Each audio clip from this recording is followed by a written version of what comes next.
Welcome everyone to the session Generative AI Say Goodbye to Deterministic Testing by Dean Wampler. We are glad Dean can join us today. Without further delay, over to you, Dean. Thank you. Hey, it's great to be with everybody. Let me share my screen.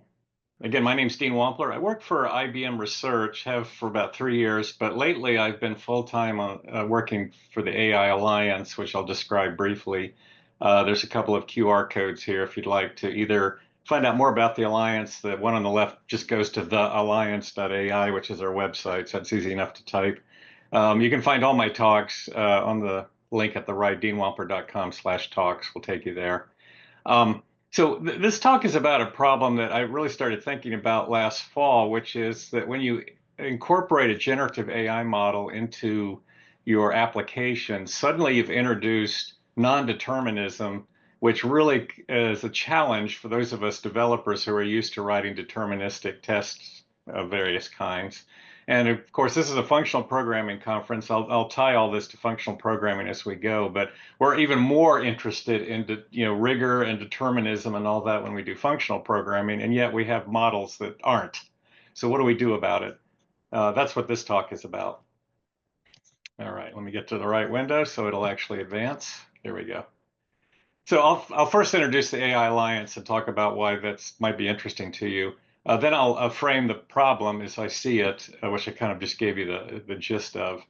And then talk about what we can do about the challenges that generative AI or Gen AI raises for us. And then finally conclude with, stepping back and thinking, are we approaching this wrong? Should we take an entirely different approach to this? Now, this is not a talk about a problem solved, something I've already figured out, just do this and you're fine.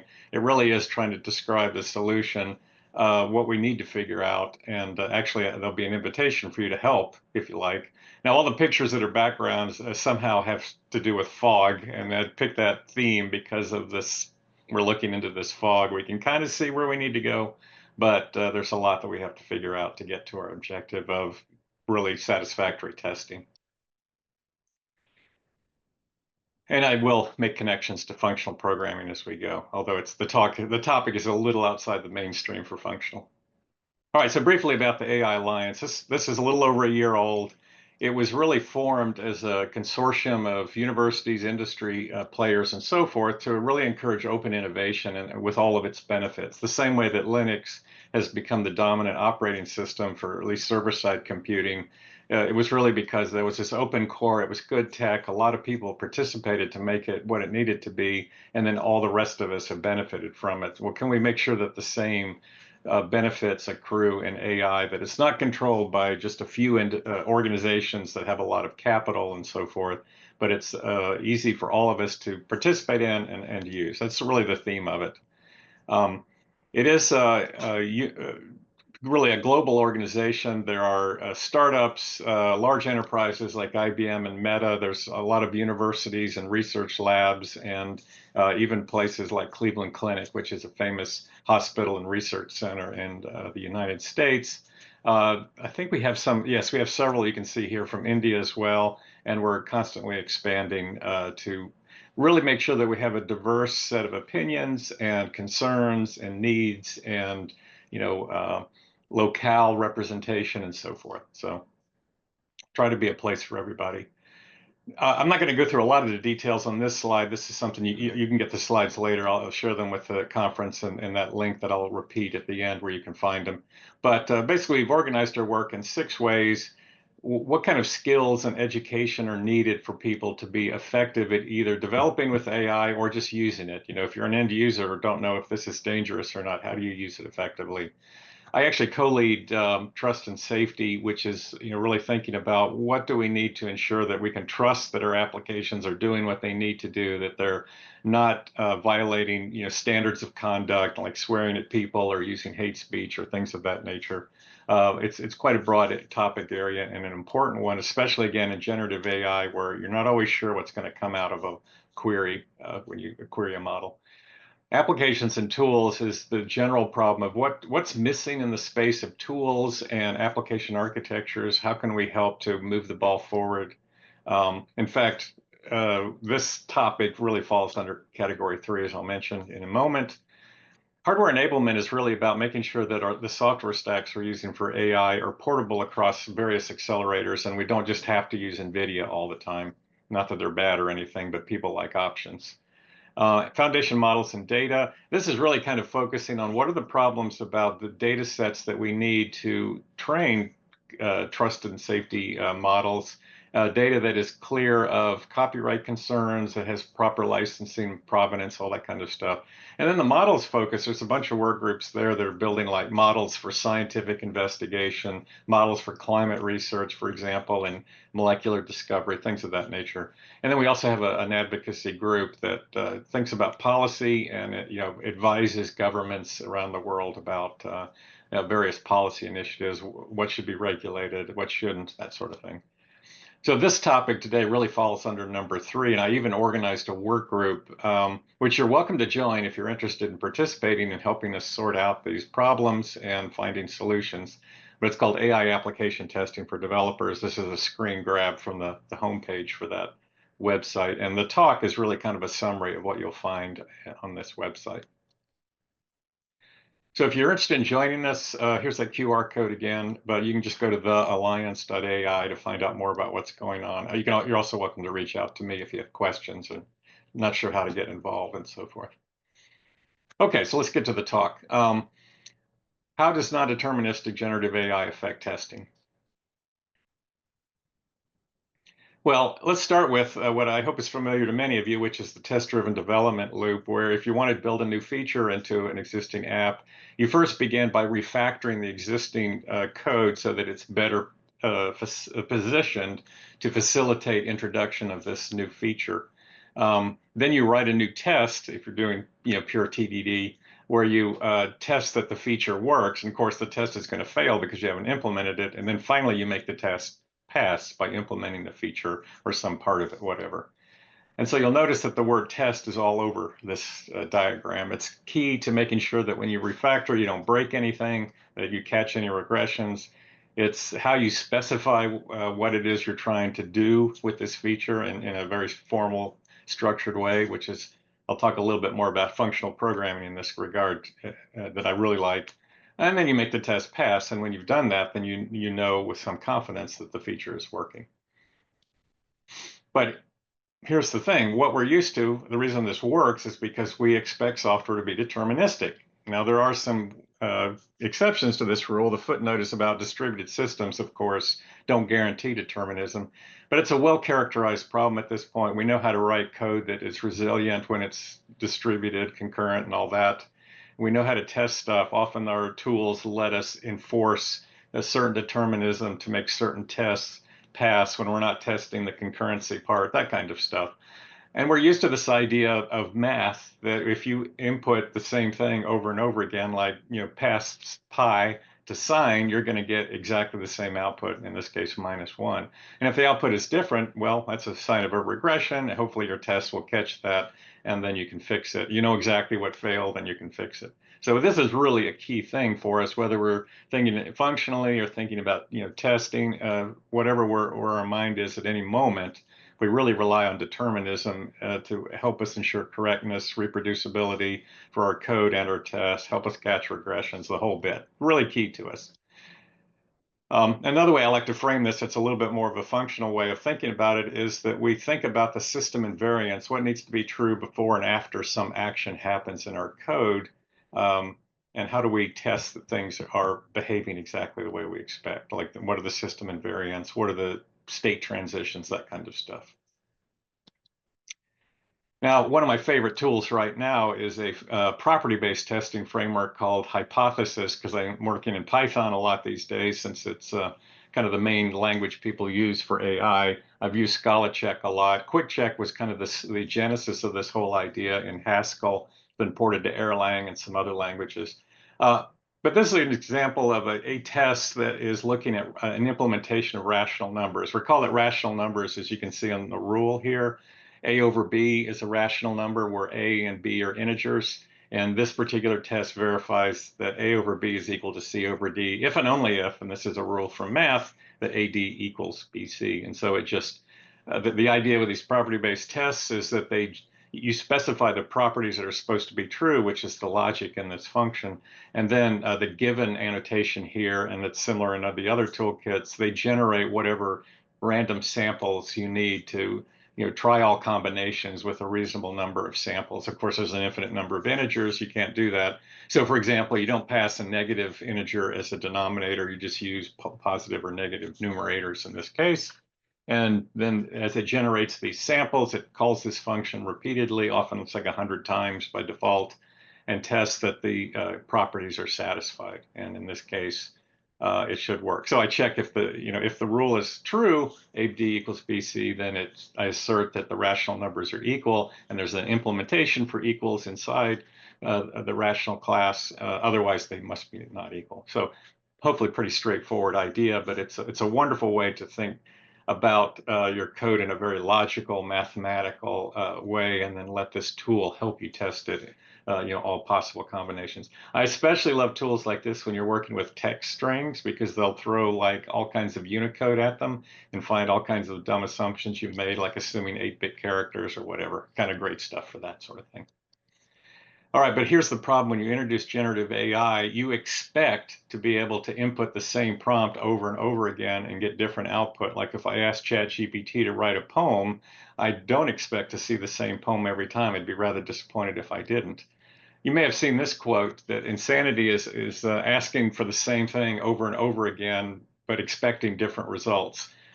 It's been attributed to Einstein, but in fact, apparently he never said this, somebody else did. But it's really counter to the way we're normally thinking about how software should behave, which is, determinism, that write a poem should always return the same result. But in fact, we like generative AI because that's not what it does, that it gives us lots of random results or, within a certain constraint.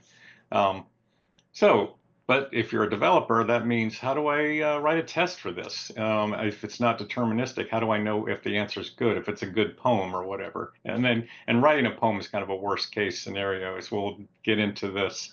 We'll see that it's not necessarily always so open-ended. But nevertheless, how would I test that it's a good poem? That's obviously a very subjective judgment. Some of the practical applications of this, like in the case of regression testing, if I introduce an updated version of a model, how do I know that it's actually better or worse? Oftentimes that the regression is maybe slightly worse. Maybe it's better in some ways, but some answers are not as good as they used to be. How do I test that? And I should mention too, I have this footnote that there is often in many of the implementations a tunable temperature control, which basically controls how much randomness is introduced in the output. And often, in some implementations, if you set that to 0, then it'll always return the most likely word after the previous set of words, and hence give you a reasonable degree of determinism, which can be useful when you're testing, but still, in the production scenario, you don't want that, and that's the hard part. How do I know that in production it's going to do the right thing? So here, going back to the way I phrased the deterministic case, here the invariants that we might want to test are much harder to define, especially in a programmatic way, and therefore they're harder to enforce in an automated way. Okay, so that's the problem. Maybe I'll stop and ask if there's any questions at this point before I get into what we can do about it.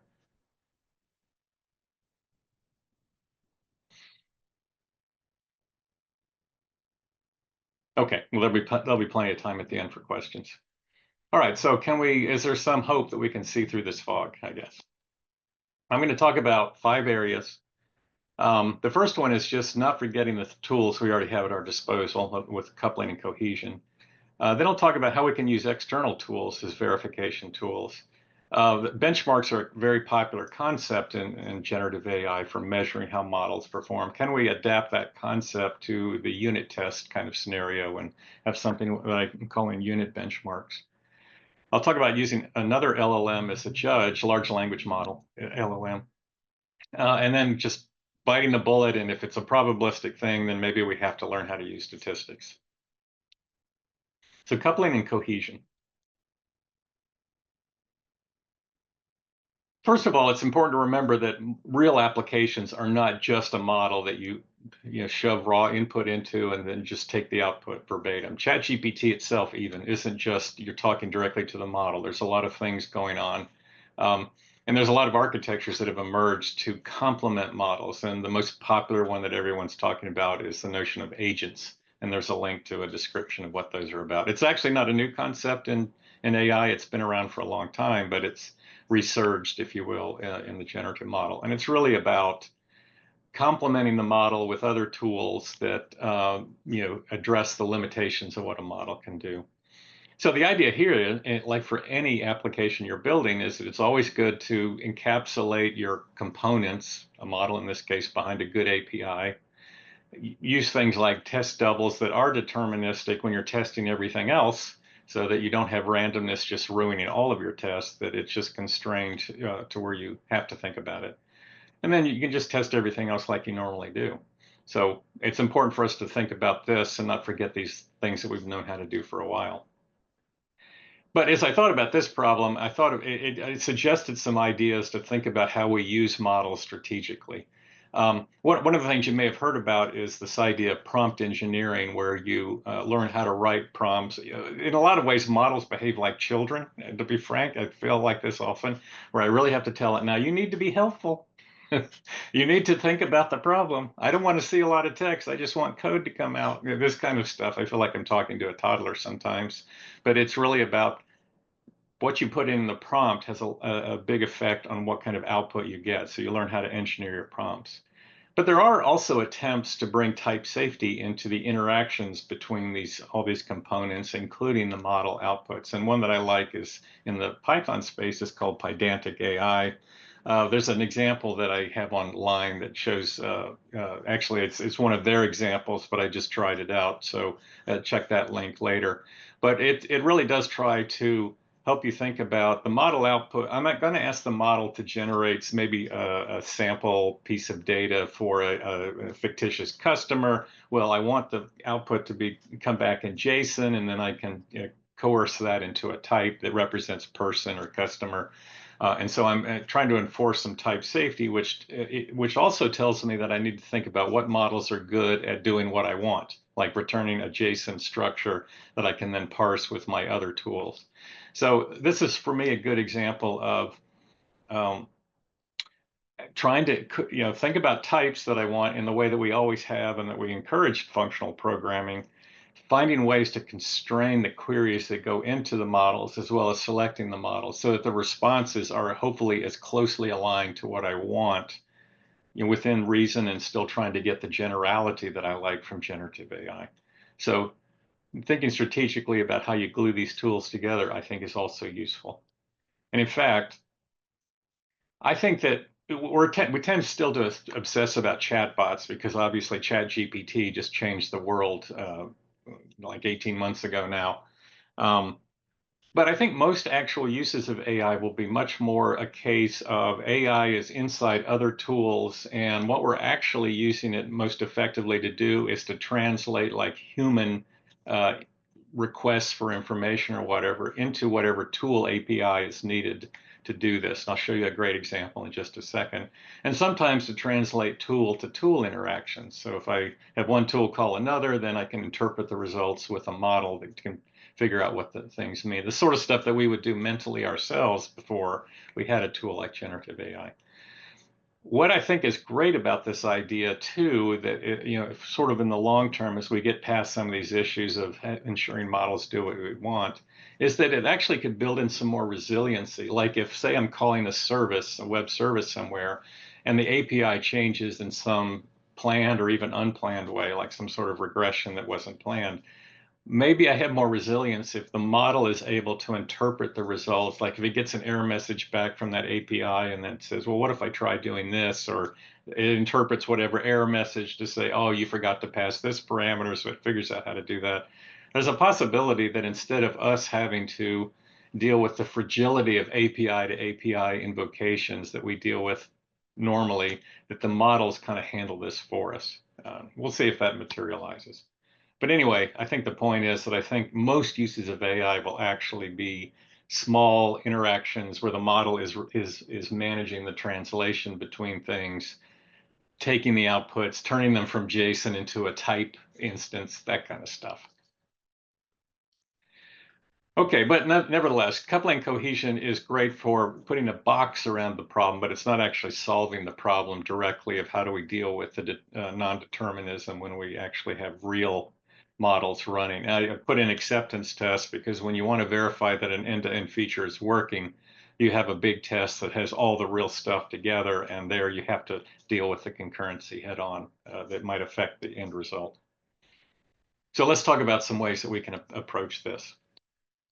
Well, the first one is to think about using external tools that we already have at our disposal to do verification of outputs. Now, as all of you know, I think one of the big areas people are trying to use generative AI is to accelerate software development, like to generate code. You know, I need a function that calculates pi or calculates sine of pi, that kind of stuff. Well, we've got a lot of tools that we can shove the output into to make sure that it's good, like check it with a parser, compiler. We can scan it for vulnerabilities. We can look for excessive cyclomatic complexity or other measures that we have of quality. And we can also check that it's only using libraries that are approved, versions of those libraries that don't have known vulnerabilities, all that kind of stuff. So we've got external tools at our disposal that we can leverage to verify this output.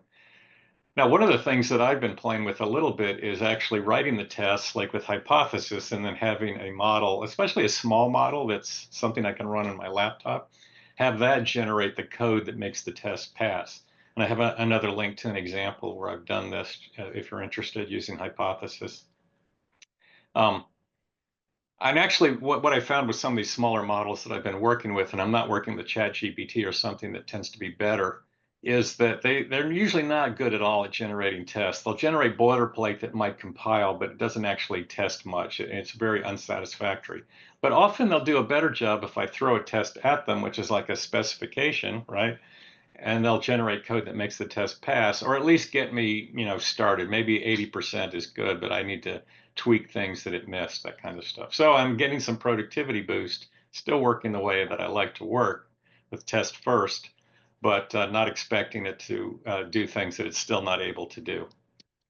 And again, this is kind of playing with smaller models on my laptop as opposed to using the big models. And I'll come back. Why not just use the big models? Let's start with that.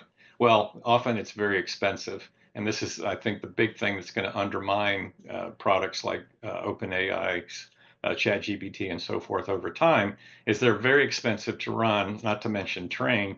And a lot of people are going to want to deploy small models to do work because of the cost, whether it's doing coding or these agent-based apps that are accelerating productivity in other ways. Okay, so some other areas where you can use external engines.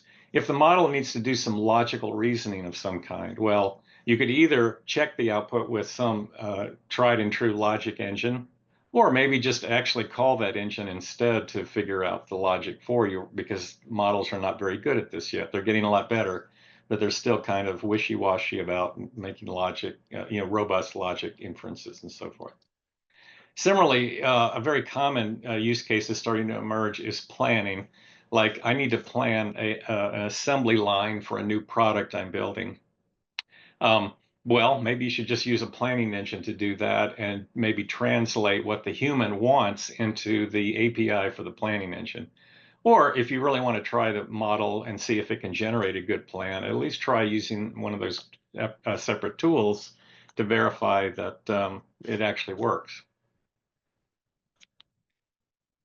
Okay, and then what I mentioned, actually molecular discovery, like finding new drugs or new chemicals and physical processes. This is really turning into a very effective use of generative AI. If you have it suggest possible chemicals with certain properties, well, you can try creating them in the lab and see if it's possible to synthesize the chemical and then see if it really has those properties. There's an interesting one about simulating other physical processes. Oftentimes, if you write a simulator that embeds the physical equations or whatever, it can be extremely expensive to actually run it. But sometimes AI can get you part of the way there using sort of its intuitive sense of how the physics behaves. And then it might be actually relatively cheap to verify that the idea suggested actually works. This reminds me of Turing completeness. If you recall, an NP hard problem is one where it's like exponentially hard to solve the problem. But if you have a candidate solution, it's easy computationally to verify that it is actually correct, like factoring a huge integer, which we use in encryption. So that's an idea of using AI to kind of get you close to the right answer, then use more expensive tools to verify it. And we'll come back to another example of that in just a minute. Well, anyway, in general, this is why agents are becoming so popular. It's really the idea of let's take a model, but also embed it around other things that they're very good at what they do to complement the weaknesses of the model, and so that we get overall a much better system. And so a lot of times calling an external tool for verification of the results is the right thing to do. This is at runtime as well as at test time. And that may be a great strategy to follow depending on your application. Okay, let me check the time. Yeah, I need to keep going. All right, can we adapt benchmarks to be like unit tests? And I use the term unit benchmarks. So if you've spent any time like looking at Hugging Face and leaderboards to see which models do best at like chat, questions and answers, or which ones are best at math and all this, typically what you see is there is some benchmark that someone has created that usually consists of a lot of examples, like a math question and an expected answer, and then a tool to run those questions through the model and check in some way that the answer is close enough to the expected answer. So they use a large number of examples, and they're typically relatively broad. Like I said, like this thing can pass a graduate level math test, or it's very good at interacting with people and answering questions. They're not the sort of fine-grained things that we're used to with a specific test. But maybe we can adapt the idea. Maybe we can write a benchmark that really is very focused on a particular problem that we want to test.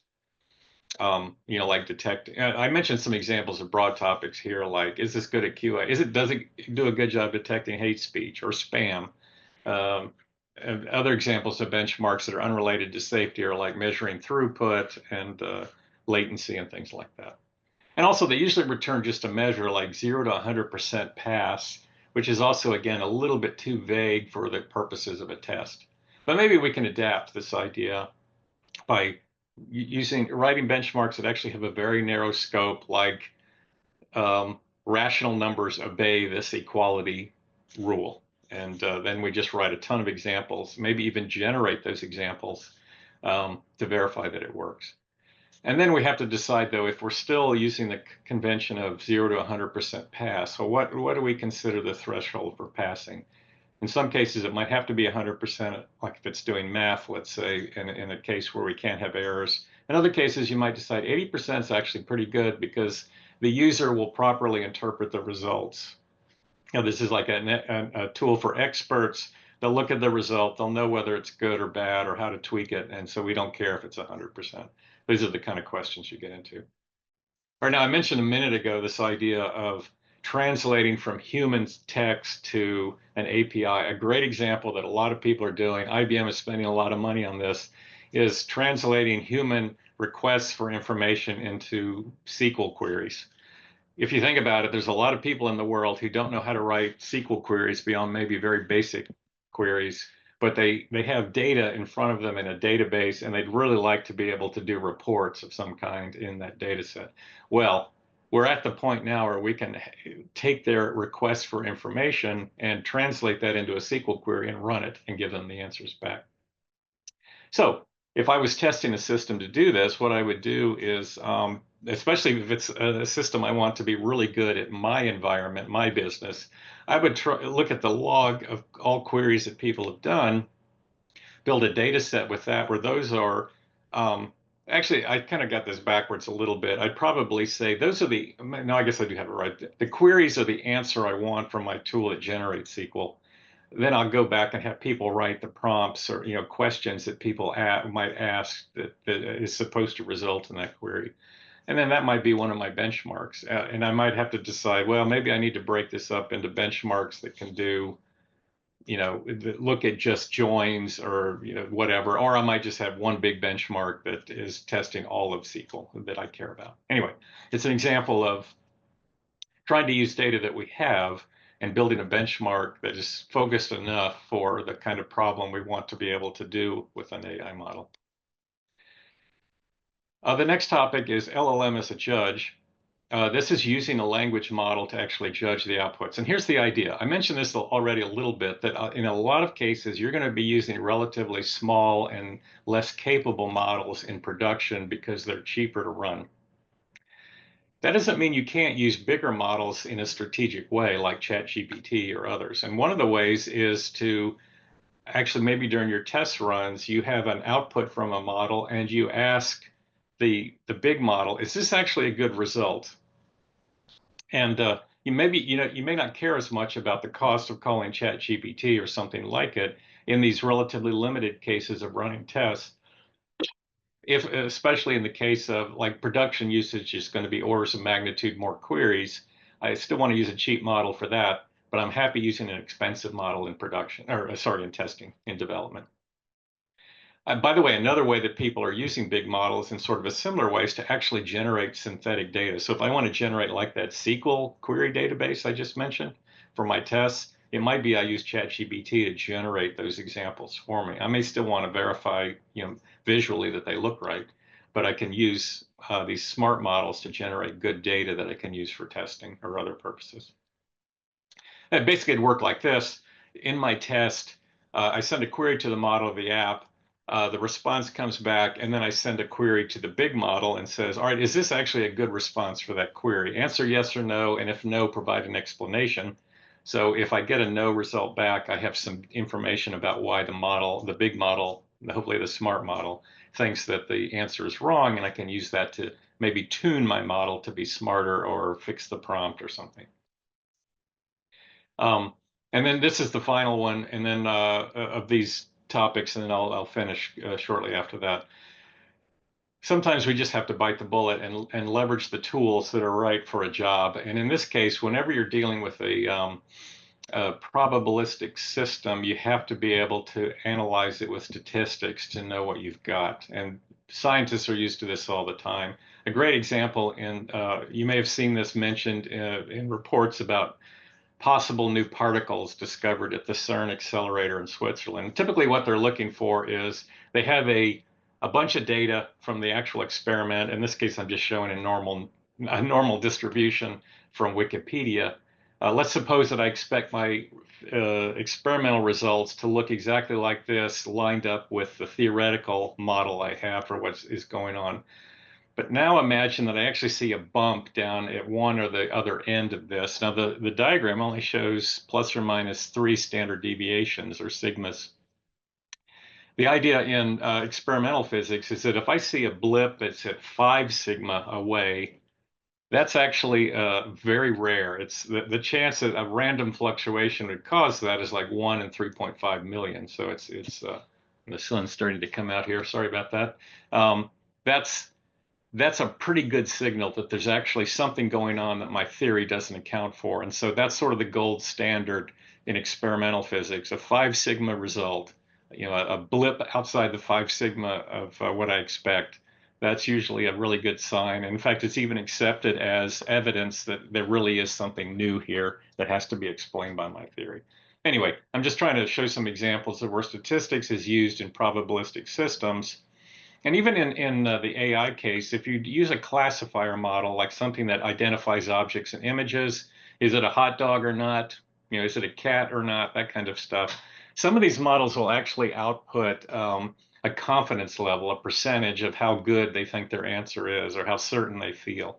And that's one way that we can leverage, even the model telling us statistically how good it thinks the result is. And there's this paper that I put a link to that's advocating using these error bars, these confidence levels more widely in model outputs. But the last thing I want to talk about, and then I'll take questions, is maybe we're looking at this all wrong. There was this great book that was published in the early 60s called The Structure of Scientific Revolutions that I read in a college course and still think about a lot.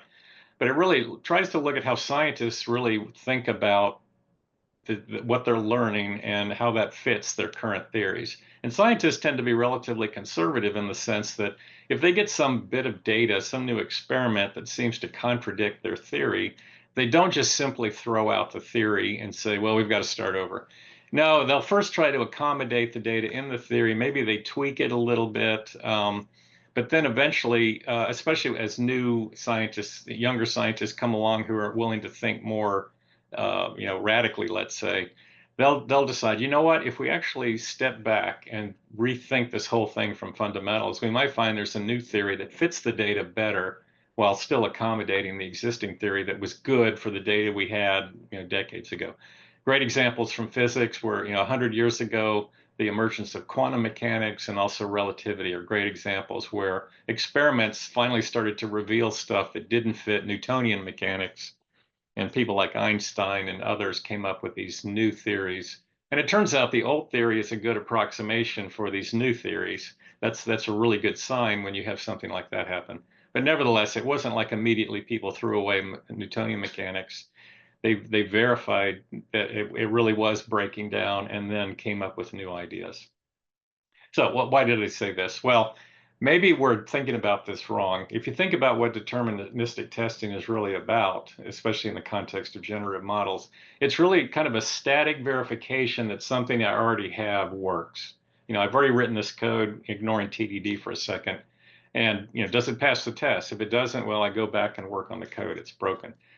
But we already have this technology that we use called model tuning, which is a way of taking an existing model, doing more training with new data that maybe makes it better at doing a particular thing I need it to do. It's really good at generating SQL. Now I'm going to tune it to be better at the SQL kind of queries and data sets we have in our workspace. Or I want to make it better at analyzing chemistry that has like in semiconductors versus chemistry generally, that kind of thing. So what if we took this idea that maybe instead of just saying that the thing is broken and we need to go back and fix it somehow, we have this step, or instead we say when we introduce new functionality, we're going to actually just tune the model automatically until it gets good enough for our needs for that new functionality. So I, in kind of a humorous way, put in this idea that writing software and testing it is tired, at least in the context of generative AI, but what's wired is to actually tune the model until it behaves the way we want it to. So last slide, how would this affect TDD? Well, um, the same process would basically happen. We would write some sort of new benchmark or unit benchmark, let's say, for the new feature. But instead of just testing and then saying pass fail, we would actually introduce a tuning process automatically. And there's tools to do this now that would take some data that we have and try to make the model, make sure that the model also does really well at this new behavior. And we've got our existing benchmarks to verify that it's not getting worse at old behaviors, like it's not forgetting how to do something it used to be able to do, which is obviously a concern. So anyway, I think it's worth, when you run into something new like this, step back and think, is there a different perspective, a different approach I can take, and then just try to force fit my existing way of working in this context. Okay, so I'll leave this up and I'll take questions. Yeah, thanks, Dean, for the wonderful session. Yes, there are a few questions in the Q&A section. Also, I can see a few questions in the chat. So I will read the Q&A ones first, and then you can answer them. So the first question is from Sanjay Cherian, not specific to testing. As developer get used to relying on AI-powered code assist, there will be more inertia against developing a new programming languages. LLMs won't have been trained on code in the new language. Yeah, that's a really interesting problem. I think about this being a Scala developer. They've learned, some of them are actually okay at Scala, but it's not the language that people are really focused on. They're focused on Java and Python and JavaScript. I personally don't think that software development is going away and being replaced by AI, but I think it's really interesting to ask, do we need to focus as much on languages? And if you think about why we have languages, it's really all about managing the complexity of software in a way that works for our brains. Otherwise, you'd probably all still be writing assembly, even though assembly is slow and tedious to write. But it's a lot about managing complexity, fitting the way our brains work. So if we don't have to think about it anymore, and this is the radical view, maybe we don't care about languages anymore. I don't really think we're going to go that far, but I think it's really interesting to consider how important the language is. Are the ones that we have good enough for what we need?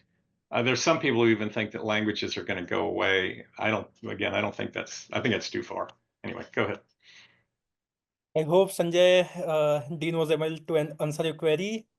Second one is from Naresh Jain. If you start using LLMs to approve your response from a smaller model, given LLMs are non-deterministic, how can you be sure that in future it won't give a different response? Yeah, absolutely. So I mentioned the LLM is a judge, and it does kind of assume you're really, it's sort of like, just to maybe bring it back to the real world, you've written up this algorithm and you ask a more senior developer, is this good? You think this is right? Well, you're kind of trusting that that person's not going to be wrong. They're not going to say, "Oh, it looks fine to me," and then it turns out it's wrong. So it's definitely still you're just really relying more on an expert or what you perceive to be an expert and hope that they are correct. But it doesn't actually eliminate the problem for sure. Yeah, it's a good question. Naresh says that's a good analogy. So there are few questions from Aditya Thalie. What are the 5 year sorts of a Gen AI model becoming good enough to put at the heart of control loop, critical decision paths of a complex system? Example, autonomously run a local or regional supply chain. Yeah, my favorite example of that is like, would I trust it to run my chemical plant without human intervention? Where the stakes are very high if it gets it wrong. Um, this is some of you may have heard of reinforcement learning, which is actually used in some of the efforts to make models smarter after you finish the basic training of them. Where a good example is gameplay. You basically train something over and over again to get better at playing Tetris or name your game. I I think we will probably get there eventually. It'll be a long time. And here's a problem. Another good example that's actually real world is autonomous vehicles. How good do they have to be before I can no longer think about driving? And a problem with that is if it's 80%, but it'll just suddenly like kick out and then make me take over, that means I need to be paying attention all the time. But if the thing is driving, it's very easy for me to stop paying attention, like to fiddle with the radio or something. So I think we'll get there, but I think there's a lot of very concerning aspects. There's this notion of human in the loop where you build systems explicitly where some human has to make a decision as part of the process. And I think these control systems will continue to be that way. They'll recommend an action, but then I'll have to decide if it's the right action to take. That was a bit of a rambling answer, but I think we'll get there, but it'll be a while. So Aditya has second question. Personally, I really hope LLM tech yields us as a universal translator, bubble face to stick in the ear and live understand Klingon and Vogon. What odds do you give this happening? Yeah, I think to me, that's one of the maybe most fascinating and promising aspects. When I talked about the alliance, it turns out some of the members who've joined from India are actually building models that are really good at regional languages in India, which like Llama and ChatGPT are not going to be that good at because they typically don't have training data. Um, I think that, and that's just an example of human language translation. I do think that like if you're building a new API though on the technical side, I mentioned this idea of translating from human language or even tool language to other tool language. I think it would be good to think about how can this API be used, or whatever documentation or examples I have, are they amenable to a model being trained on that data so that it's actually really good at using that particular API from a human prompt or something like that. But if it's a human language, then think about where are we going to get the text that I can use to train a model. Like if it's a language that's maybe not even written, how do I actually capture text that I can train a model so we can translate from English or whatever to that, language that's, still a tribal language or something. I hope I got the question right. Yeah. So I hope so. Yes, Aditya has acknowledged that yes, you were able to. So Okay, good. Sanjay Cherian has one more question. When you said a local model was able to write code to make a test pass, TDD style, which model was it? Yeah, I've been playing a lot locally with the latest Llama models, and also IBM has models called Granite, a family of Granite models.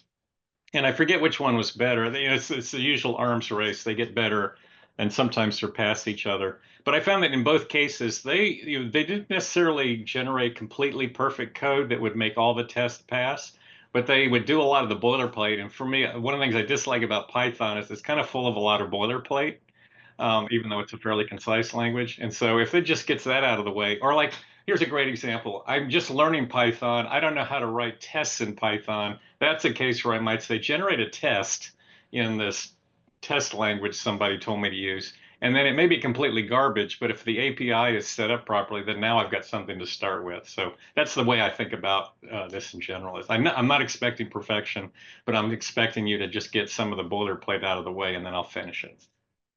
Got it. Okay, I guess we are over time as well. So thanks, Dean, for sharing your wisdom with us.